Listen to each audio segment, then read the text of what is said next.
Hi, everybody. Welcome back to the Get Healthy Tampa Bay podcast. I'm your host, Dr. Kerry Reller, and today we have two very special guests, Rachel Pienta and Nguyen. Welcome to the podcast. I hope I said your name right. Yes. Yeah. Yes. Thank you. Okay, very good. Well, I see Rachel on the top of my screen, so why don't you tell us a little bit about who you are and what you do, and then we'll ask the same question. Okay. So my name's Rachel. I'm from Palm Harbor area originally. I'm an OT. I've been an occupational therapist for about, I think this is 8 years now. And I've worked in a variety of settings, so inpatient rehab, acute care, home health, skilled nursing facilities, things like that. But most recently in June, I transitioned where I work with a company called Vivistim now. So I work as a therapy development specialist and I help support patients, therapists, healthcare providers, and finding more information about this device. Awesome. And that's definitely something that we're going to focus on today. And how about Han? How about you? Yeah, my name is Nguyen, and I am a doctor of physical therapy. I am also a board certified stroke neurologic specialist. So I see people with a wide variety of neurological conditions and injuries. I started in inpatient rehab hospital. So I was a therapist at Largo Medical Center. And in 2023, I started my own practice, and we are an outpatient neurologic rehab, and we provide physical therapy and occupational therapy for people with neurological conditions. And where is your practice located? We are in Pinellas Park. Pinellas Park. Okay. Yeah, I love that everybody is so local here. This is obviously the whole point of my Get Healthy Tampa Bay podcast. Okay. So I figure we start with some basics since we're going to talk about stroke and recovery and everything like that. So, Han, can you go ahead and explain what a stroke is and what are the most common types of strokes? So a stroke occurs when the blood flow in the brain is interrupted, and it can happen in an ischemic stroke, which is the most common type, and 87 to 90% of strokes are ischemic stroke. And this is caused by any kind of blood blockage. So like narrowing of the blood vessel, blocking of the blood vessel so that the brain is not receiving any kind of blood or nutrients, and that's damage and kill the brain cells. And then the other 10% of strokes is hemorrhagic stroke, and that caused by bleeding of the brain. So that can be because of a rupture blood vessel, and that cause an increase in pressure in the brain. And then there's another type of stroke that I feel like is not mentioned very often, a TIA or a transient ischemic attack. So it's a temporary blockage of the vessel, but usually it resolves on its own. So people don't see a whole lot of deficit afterward, but it serves as a warning for any type of future strokes.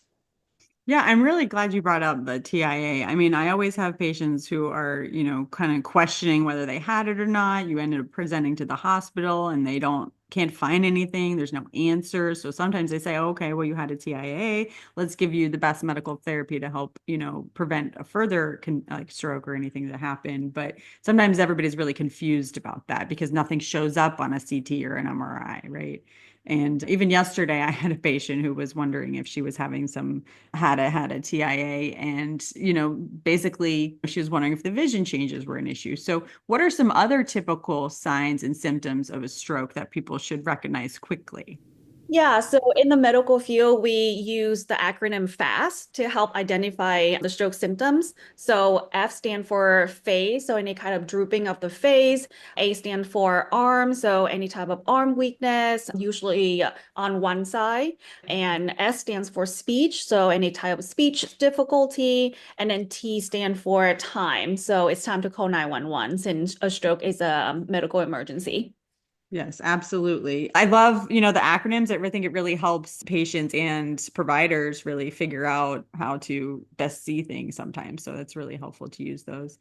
So you kind of already mentioned this, but like what happens in the brain during a stroke, especially with the upper limb function? Yeah, so it's really depending on where the stroke occur in the brain, right? So the most common things that we see is weakness or hemiparesis and paralysis or hemiplegia. And it usually occur in one side, but that's not the same for everyone because it's really just depending where the stroke occurs. And then in the upper extremity, usually we see weakness, we see any type of motor planning issues, coordination, fine motor skills, and then we also see increase in muscle tone or spasticity. So this really making the limb stiff, and then it makes the rehab process and any kind of recovery makes it a lot harder. Yeah, I always find it interesting. The brain is so complex, right? And having like a picture of it is this would be like much better, right? So you can see like where in the brain the incident happened and then what kind of vessels blocked and then what part of the brain affected it. And I think this is where we would like to have a nice diagram, but that's okay. We don't have that today. But okay, so you mentioned, the different conditions that can happen with like upper extremity weakness, spasticity, and things like that. So well, real quick, before we go to, where you guys play a great role, which is in recovery from a stroke, what typically you mentioned calling 911, but what happens acutely for a treatment of a stroke? Yeah, so I think of it as there are three phases. So in the acute phase, someone would get into the hospital as quickly as possible. And it's really depending on how severe the stroke is. But early mobilization is highly recommended so that we can get people up and moving as soon as possible. And this also helps prevent any complications that can happen that comes with bed rest also. And then in the subacute phase, so after a few days in the hospital and everything stabilized, we always recommend people to going into intensive inpatient rehab.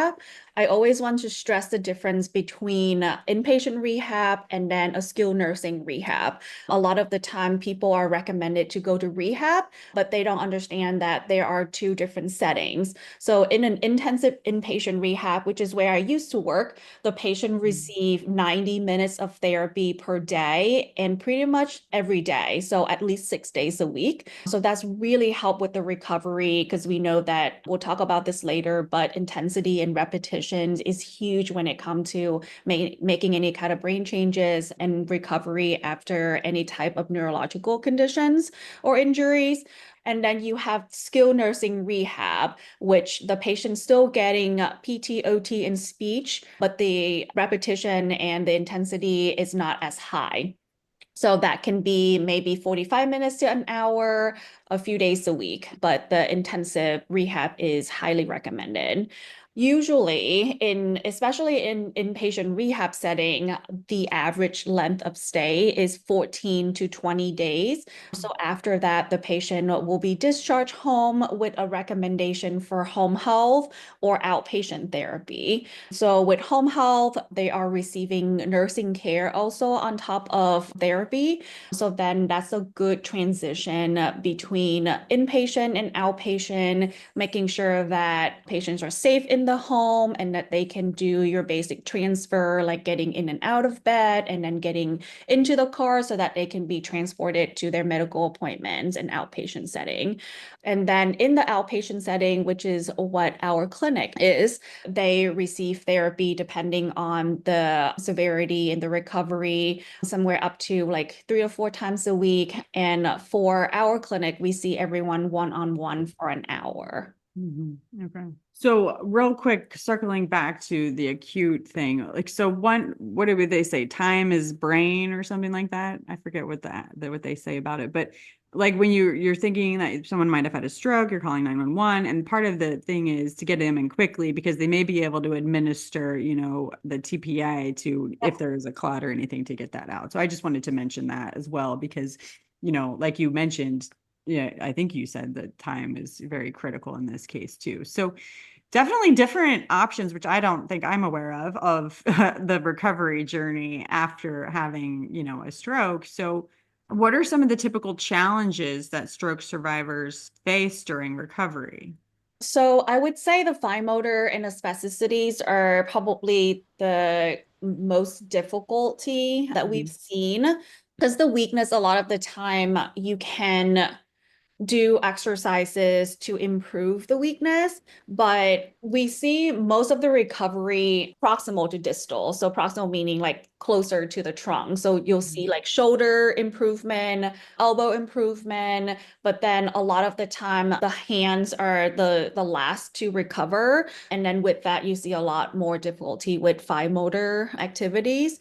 And then on top of that, spasticity really makes everything much harder.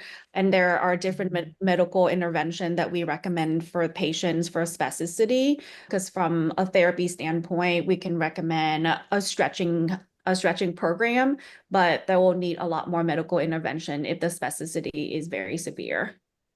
What exactly is spasticity, in case, somebody doesn't actually know? Yeah, so it is an increase in muscle tone. So we all have muscle tones. That's what help us move regularly and normally. But an abnormal increase in muscle tone can cause stiffness and rigid movements. So usually the arm will get into a certain position. So the elbow will flex toward the face and then the finger will curl into a fist. And that's the most common pattern that we see with the increase in muscle tone in the upper extremity. Obviously, these things make it very difficult to, function and do your daily activities of living, right? So that's the whole point, is to get them back to where they were if possible. Anything else that you want to touch on kind of the basics before we jump into kind of why you started your thing and how Vivistim has also been helpful? I don't think so. I think that was a pretty good basic review of stroke and any type of deficit that we see post strokes. Okay. So you noticed this like gap in care with the inpatient, outpatient things I, obviously am not aware about as well. How did that lead you to starting your practice? Yeah, so when I was a PT in inpatient rehab, and neuro has always been my passion, even in PT school. My granddad had a stroke when I was in high school, and he did not receive any type of rehab at all. So he was pretty much bedbound and wheelchair bound for the rest of his life. And he was also aphasic, so we couldn't even communicate with him. So I had always wanted to be a neurotherapist, started in inpatient rehab because that's where you see the majority of acute injuries. So it was very rewarding because you get to see how fast people recover after a stroke, a brain injury, a spinal cord injury. But when I was trying to discharge my patient home, I wouldn't know where to send them because there are a lot of PT practice out there that are general practice. So it's great for any type of orthopedics issues. So like knee pain, back pain, and things like that. But treating someone post neurological injuries can be so different. It's not just looking at the issues and fixing the issues. A lot of the time we looked at everyone from a big picture standpoint, a lot more holistic, a lot more total body versus, looking at the knee issues, any type of issues related to that one spot of pain. We need to be able to be a lot more creative with our interventions. A lot of the time, our patients don't move as well. So having the equipment to be able to get people up and moving in a safe manner is really helpful. So I didn't really know where to send my patient to after I discharged them from the hospital, and especially after they leave home health also. So I know that there was a gap in the community to be able to provide quality neurological rehab. So I started my practice in 2023. Yeah, I mean, it's definitely an acute need. So I think that's an amazing thing that you've done there. So that's great. Well, one, how did you guys meet and how did you partner? And briefly, what is the difference between occupational therapy and physical therapy? Because you're both taking this approach on stroke recovery, but I'm kind of curious what you would say, how they differ to everybody. So I connected with Terry, who is now the regional manager, right, Rachel? Yeah. So I can't really remember how I connected with Terry. I think she just reached out one day and say, "Hey, there's a new technology that you guys should know about." And this was right when I started my practice. This was like probably April of 2023. And at this time, I was still mobile, so I was going to people's houses for therapy. So we met in Tampa, and she showed me like the presentation and the device. I can't remember if at this time they were still going through FDA approved or if it just got FDA approved. August 2021, we got our FDA approval. But Okay. we were just getting established with like hospital systems in the area at the time when she met with you. Yeah, yeah. So in 2020, end of 2023 was when I hired my first occupational therapist. So we got reconnected again. And then for this past year, together, we've been trying to grow the Vivistim program in Pinellas County. So why don't we tell everybody what Vivistim is and what the heck does it do? And let's just start with that. Okay. So what Vivistim is, like we said, it's FDA approved. It was FDA approved as of August 2021. It's for patients in the chronic ischemic stroke phase who have slowed in their progress and improving their arm and hand function. And so the way it works is a patient gets a vagus nerve stimulation device implanted, which this device has actually been around for about 25 years for epilepsy and depression. So the procedure itself, stimulating the vagus nerve itself, is not a new technology. But what makes Vivistim innovative is the after. So it's the pairing of the vagus nerve stimulation with either occupational therapy or physical therapists can also do this protocol. It's just with an upper extremity focus. So it's pairing the vagus nerve stimulation with a patient doing functional tasks. So if a patient wants to work on handwriting, they'll get vagus nerve stimulation from a therapist, providing stimulation at the exact movement that they want to make stronger while the patient is handwriting. And the way it works is it's kind of building a bridge around. So when you get the vagus nerve stimulation, your brain is firing during active movement. Those active movement after the stroke, the connections aren't as strong as they once were. So vagus nerve stimulation allows those connections to become much stronger and make new connections at a faster rate than they would typically do with neuroplasticity. Because after a stroke, what Han's doing in her clinic, even before Vivistim, is neuroplasticity with patients. And it works, like therapy works with patients, but it eventually kind of slows down. So Vivistim is just allowing it to happen at a faster rate. So why the vagus nerve? They found the vagus nerve has the attention system of the brain. It's the rest, digest. It does so many different things. But with the left vagus nerve especially, it has 80% afferent to the brain. So the right vagus nerve has more cardiac functioning, but the left vagus nerve, when you stimulate it, because there's so many impulses that go to the brain, when you stimulate that vagus nerve, it releases neurotransmitters, and those neurotransmitters are now released during the functional tasks that the neurons are firing. Yeah, I mean, I definitely don't remember all the details of it, but I definitely remember rest and digest, right? It does that. And then I know when I do a lot of like with obesity medicine, we're talking about the body, the gut is talking to your brain too. So I remember that, but I don't remember all the details of how you guys are describing it now. So the vagus nerve is probably the most popular nerve in the body, and they've found effective ways to stimulate it to make this recovery faster. That's pretty cool. So how do you use it, I guess, during the therapy and at home, and just tell me more. Yeah, so there's two components. So when a patient gets the device implanted, it's nothing without the therapy. So if a patient just has the device in, they're not going to see the changes that they're looking for. It has to be with therapy. So the protocol for the beginning stage is 6 weeks. It's 3 times a week for 90 minutes. During that time, a patient's in an outpatient clinic where the therapist has a computer system where they have a clicker. So just kind of like a little ring clicker that the therapist, or just a clicker that the therapist has, where each time the patient, so if I'm working on brushing my hair, each time I'm moving my arm to brush my hair, the therapist is providing a stimulation at each individual joint movement that they want to see stronger, that they want the connection to happen. So it's very paired, very specific. And that's one of the benefits of having the occupational physical therapist, is they're analyzing the movement pattern that the patient has. So they can guide the patient through up movements and provide stimulation at the exact time that they want to see stronger. And then the other benefit of Vivistim is a patient gets homework a little bit. So they can do up to 4 hours a day. So typically it's 30-minute sessions up to 8 times. So 4 hours a day, where they have a little magnet that they get, and they swipe that magnet over the device. Whenever they swipe the magnet on, it turns it on for 30 minutes. So they're just getting kind of a cyclical stimulation. And they do that when they're doing things like getting dressed, taking a shower, laundry, or we kind of talked about handwriting if someone wants to work on their garden again. anytime they're functionally using that arm and those nerves in the brain are firing to make that arm move, they're turning their device on to give it an extra boost to make any movement stronger and more coordinated. But one of the nice things is that you don't have to have the device on for those changes to be there afterwards. Because it's making lasting permanent changes in the brain, if after 6 weeks you have this new ability to write your name, you don't have to have the device stimulating in order for the name to be written. Now it's a change that is yours to keep as long as you keep working on it. Interesting. So how does the implanting of the device work? So it's an outpatient procedure. It's about 45 to 90 minutes.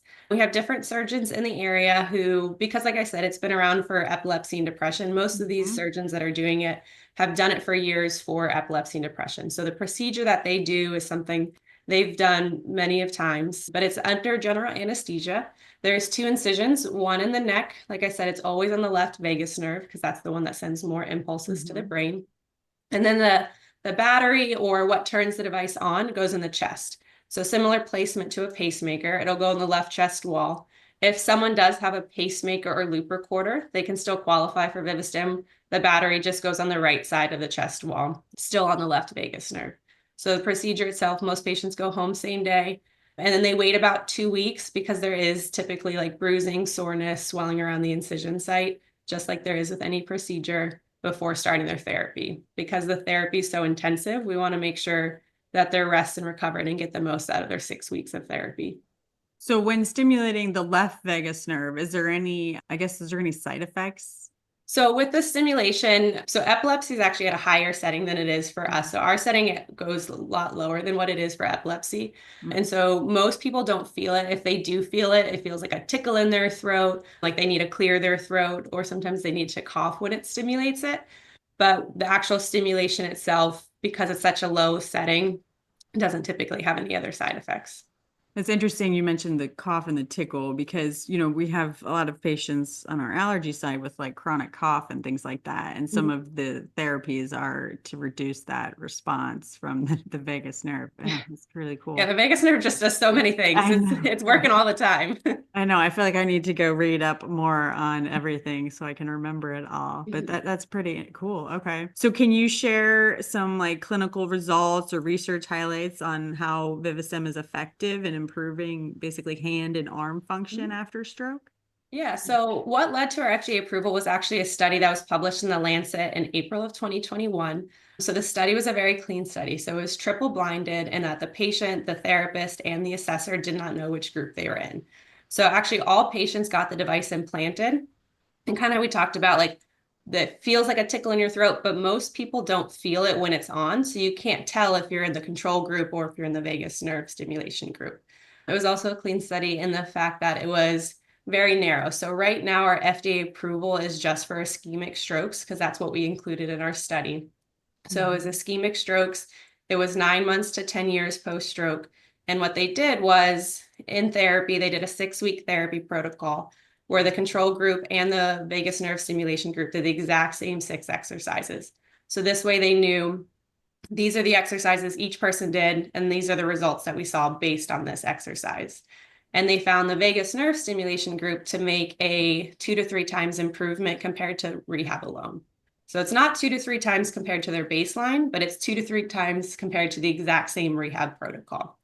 And then they actually did a crossover. So the control group, because they had the device implanted after the initial study, they crossed over and went back into the rehab protocol again.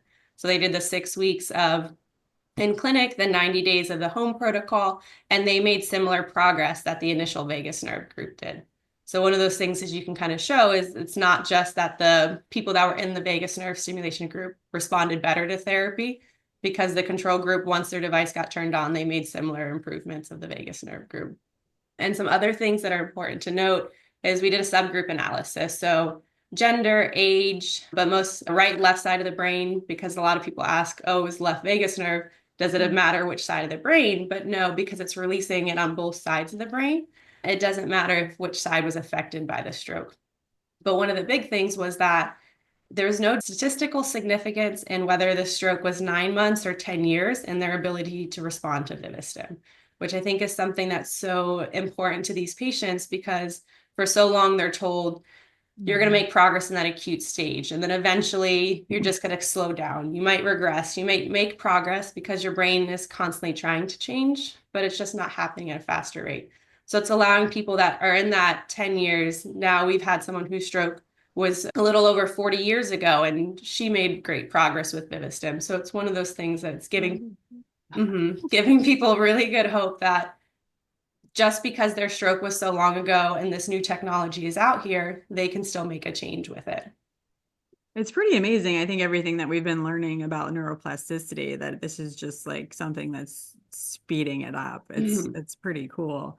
9 months to 10 years. That's a really long time. So how you can't do it in a sooner setting, or is that, I don't. So commercially now we can do 6 months. So the FDA approved us because they considered 6 months or longer as as a chronic stroke is 6 months. So commercially we can do 6 months, but we don't typically want to do it in that acute stage because, like we said, patients are still making progress on their own in the first couple months.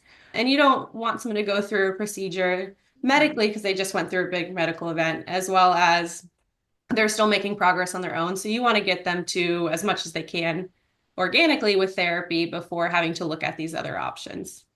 Yeah, those are really, really good points. Yeah, why go through the procedure if you're already still, making progress? Yeah. So, Han, what kind of patients are ideal candidates that you see in your practice for Vivistim? I think the biggest thing for us is people who are motivated, right? Because they're getting so much therapy. And then on top of that, they would have to do a home exercise program at home also. So we tend to see that people who are motivated tend to get better result, but that's not just with Vivistim. That's just with any type of rehab in general. Because you get the result of what your effort that you put in. And then during the screening, and Rachel can probably talk more about this, we are also looking for a certain score on an outcome measure that we use called the Fugl-Meyer. So they have to be able to have some function of the finger. And I think like finger extension is one of the bigger factor. Is that right, Rachel? Yes, that usually is what kind of limits someone from qualifying for Vivistim is there has to be a little bit of finger movement because say if your hand's fully in a flexed fist, when you're providing stimulation to the vagus nerve, it doesn't have a neuron to open the hand to connect to make stronger. So it has to have something to build off of. So that's what's so important about going to the therapy site first is the therapist evaluates them, determines whether or not they have enough movement. Shoulder, elbow is important, but really that finger, at least one finger and one thumb to be able to open some is what kind of keeps people from being able to qualify. But what And we not do just pushing the button, but to actually make progress. Really. Yes, yeah, just to have something to build off of it. So it shows that the connection is still present to build off of. When I'm on the phone with a patient, I usually ask them, can you put your arm on a table? Can you pick up a Kleenex and release it? Doesn't have to be pretty, doesn't have to be coordinated, doesn't have to be all the fingers, but do you have that slight open and close of the hand to be able to do that? And if spasticity or increasing in muscle tone is a factor, then we would recommend them seeing a physiatrist or a neurologist to take a look at that and see if Botox is an option for any type of spasticity treatment. Sometime we can just loosen the muscle tone and they can do some prehab before Vivistim screening again, just to get some more extension. And then they can later on be qualified for Vivistim. So otherwise spasticity wouldn't, like, I mean, you mentioned you being able to open the hand, so that would disqualify them for the time being. If they don't have that finger or thumb extension that we need. Okay. So any like success stories or patient feedback that you've had? Either one of you? So especially what's the nice thing too. So when a patient's interested in Vivistim, we put them in contact with a patient ambassador. So it's someone who's been through Vivistim. So one of our patient ambassadors, she really wanted to write letters to her grandkids. So one of the tasks that she would work on in therapy or swiping the magnet is writing. So in the beginning, we have kind of a photo, I believe it's on our website as well, where the writing initially was on a unlined paper, kind of large. You could see it says the name, but it's not very clear. And then that was at the 2-week mark. At the 5-week mark, she was writing her name on 2 lines. And then at the 8-week mark, she was writing her name very clearly on 1-lined paper. So I think that's a big one that we kind of show. And then patients are making different gains that you wouldn't think as goals, because it's one of the things you don't notice as a challenge of I've had a lot of patients whose goal was to be able to turn their light switch on and off. Something that you don't even realize is a challenge until you're in the outpatient setting where you see these patients who've had difficulties with things for years. So like that, or being able to tie their shoes again. Like when I go to a therapy session and they come in and they show me their new shoes with the laces where they've had to wear, they haven't worn shoes with laces in the 2 years since they've had a stroke. I think those are the victories that mean the most to people. Not, I've increased my shoulder flexion by 30 degrees. It's, I can now tie my shoes again. I can now write letters to my grandkids, stuff like that. That's amazing. Yeah, and we just discharged our first Vivistim patient, I think last week. So he's on the maintenance route now. So we still see him for occupational therapy, but it's at a reduced frequency. And one of his goal was to be able to use power tools. So during one of his sessions, we have a patient garden at our clinic. So he put together our raised bed so that like other people can put dirt in, and we put more plants in the front of the clinic. So that was fun to see. That's pretty cool. Definitely some, giving back too. I really like that story. This, I mean, amazing. I know it's pretty new, or like 2021 is new. And then I know you said it's been used for at least vagal nerve stimulation has been used for a while. And then you're just bringing that into your practice too. So obviously a lot of room to grow, but where can people learn more about it, or how would they know if their doctor is aware of it, and how would that all work? Yeah, so on our website, there's a few different options. So there's a find a provider. So if someone's interested and wants to see if it's in their area, they can put in their zip code, and then it'll show them all the therapy sites as well as implanting sites in their area. They can also put their information on the website, and then we'll contact them to give them more information. And then I'm not sure if like in the bio we can put my information, but our emails are pretty easy. Mine's Rachel at microtransponder.com. So RACHEL at microtransponder.com, where they can contact me directly. And if they're in my area, I'm the one that's helping guide them through the therapy site, the surgery consult, insurance questions, and stuff like that. Because that's one thing that I hear a lot after a stroke is when people discharge home, they just don't know what's next. There's so much going on in the hospital. And then especially during COVID, I've had patients who didn't, because all stroke support groups were closed, outpatients were closed, and they just kind of felt lost and disconnected. So that's one thing that we really work hard on. We have a nurse education team that provides full education on Vivistim. We guide them through helping them get the referrals, what questions to ask when they go to their doctor. If their doctor wants to learn more information, we go and do in-services there too, so that the doctor feels comfortable with writing the script and things like that. So we're just kind of helping as a full system help improve that quality of care for patients after a stroke. Okay. Do you guys partner with like neurologists? Are they the typical people that are seeing the stroke patients long term, or in the primary, or what would you say? I would say neurologists and physiatrists or PM&R doctors, physical medicine and rehab doctors are the ones that see the patients the most long term. They definitely follow up with their primary care doctor, but the primary care doctor has to see so many different things at once to treat, whereas the neurologist and the physical medicine doctor, they're really focusing on the stroke, the deficits, the spasticity, things like that. So we do a lot of in-services there, but we also do them at primary care doctors, at stroke coordinators, stroke support groups, things like that. Yeah. Well, do you guys have anything else to add about the amazing, Vivistim and your practice? We're having, so we're starting to do Vivistim screen at our practice. So it's going to be the second Wednesday of every month. So the first one is going to be April 9th. So all people have to do is to either send an email to us. So it's info@nobilityrehab.com, or give us a call at 727-616-0809. And then we'll be able to book them for an hour of Vivistim screening. So the occupational therapist will go through the OT evaluation, and then they will meet with Rachel after to go over the education part of what Vivistim is and what to expect. And is it covered by insurance? Depending on which type of insurance. Yeah. For the occupational therapy evaluation. So our practice takes Medicare. So anyone with Medicare, that will be covered up to 80%. And then any type of Medicare Advantage or commercial plans with out-of-network benefits. But does the actual implant of the device and all of that, is that usually covered by insurance So too? we actually have a Medicare pass-through currently. And so what that means is Medicare gets to certain new technologies a year where they want people to have access to it while they're still writing the policies and things like that. So Medicare actually automatically approves Vivistim currently if the patient qualifies for it. And then if it's a Medicare Advantage or commercial insurance, they go through a prior authorization.